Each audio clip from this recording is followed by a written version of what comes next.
वालेकुम dear students. तो आज के इस लेक्चर में एक्सरसाइज 3.4 इसका मैं क्वेश्चन नंबर 2 करवाऊंगी। तो क्वेश्चन नंबर 2 के टोटल 4 पार्ट्स हैं, तो 1 बाय 1 इसके चारों पार्ट्स करवाऊंगी। इससे पहले क्वेश्चन नंबर 1 मैंने इसके 6 पार्ट थे वो कंप्लीट करवाए हैं, जो कि चैनल की प्लेलिस्ट में मौजूद हैं। उसमें 4th प्रोपोर्शन फाइंड करना था। तो इस क्वेश्चन के अंदर ये कहा गया है कि 3rd प्रोपोर्शन फाइंड करें। तो 3rd प्रोपोर्शन फाइंड करेंगे हम इस क्वेश्चन के अंदर। सबसे पहले हम इसको प्रोपोर्शन में लिख लेंगे।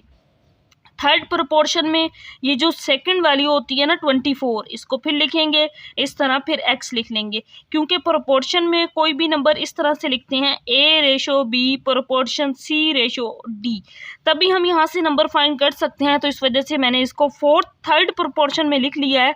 तो 3rd प्रोपोर्शन में हमेशा ये जो नंबर होता है ना, ये 3rd पे वो वही होता है जो 2nd पे होता है। तो इसको 2 दफ़ा लिख के अब इसको सिंप्लीफाई कर लेंगे। तो पहली 2 वैल्यूज़ की जो रेशो है इसको 12/24 लिख सकते हैं, इज इक्वल टू अगली 2 वैल्यूज़ की रेशो 24/x, या इस तरह भी कर सकते हैं कि product of extreme values is equal to product of mean values. लेकिन मैंने क्वेश्चन नंबर 1 भी इसी तरीके से करवाया था कि रेशो को डिवाइड कर सकते हैं और प्रोपोर्शन की जगह इक्वल का साइन 24/x लिख लेंगे।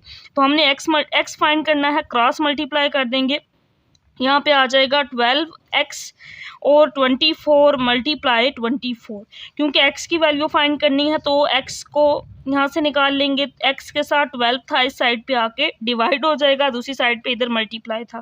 तो 12 2s are 24 और 24 को 2 से मल्टीप्लाई कर लेंगे। 4 2s are 8 और 2 2s are 4।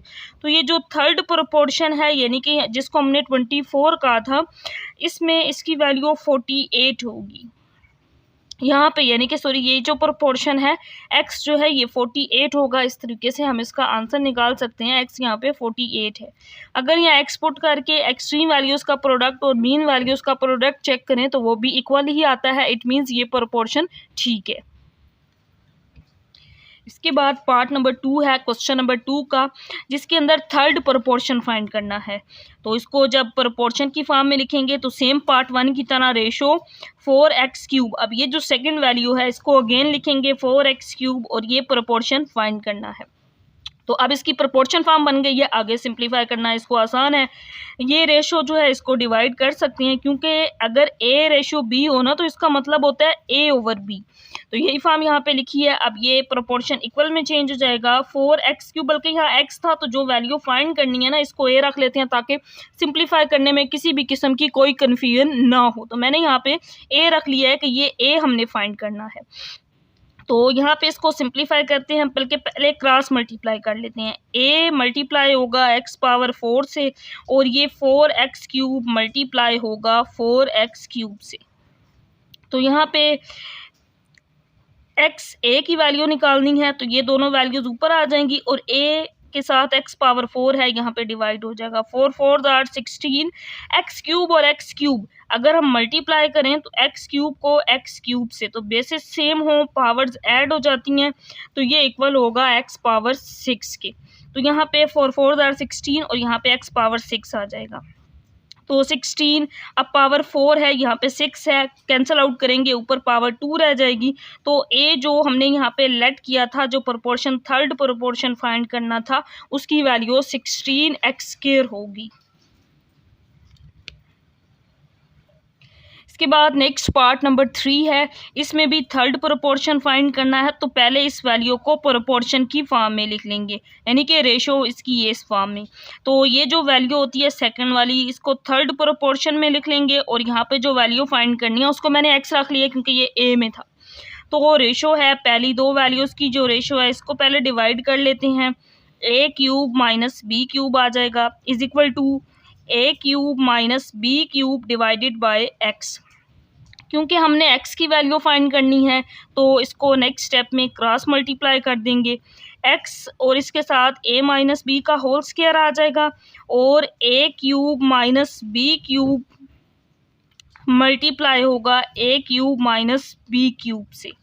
तो यहाँ से अब x निकाल लेंगे। x is equal to a³ minus b³, यहाँ पे भी a³ minus b³ divided bye a³, यहाँ पे बल्कि इसके साथ ये था a minus b whole square divided by, क्योंकि x के साथ ये था, ये वैल्यू इधर आके डिवाइड हो जाएगी।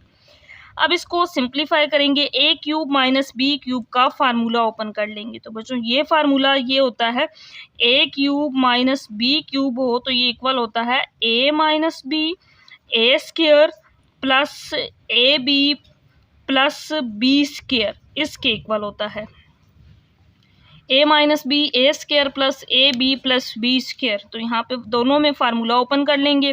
तो ए माइनस बी और A square plus A B plus B square, ये वाला formula A cube minus B cube का सेम ये वाला फार्मूला यहाँ पे भी आ जाएगा।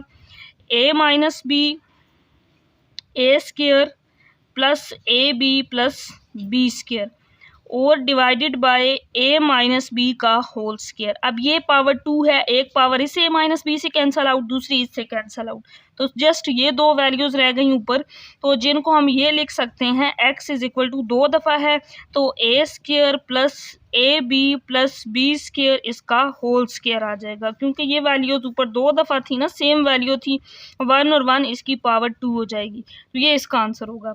इसके बाद क्वेश्चन नंबर पार्ट नंबर 4 है। तो पार्ट नंबर 4 में मैंने चेक किया है, अभी बुक में ना इस पार्ट में मिस्टेक है, तो ये पार्ट में अभी सोल्व नहीं करवा रही, इसमें मिस्टेक है या नहीं वो मैं कंफर्म करके नेक्स्ट लेक्चर उसका अपलोड कर दूंगी, जिसमें मैं इसका पार्ट नंबर 4 करवाऊंगी। तो मेरे ख्याल में पार्ट 4 में मिस्टेक है, लेकिन बट मैं उसको वेरीफाई करके उसके बाद ही वो पार्ट सोल्व करवाऊंगी।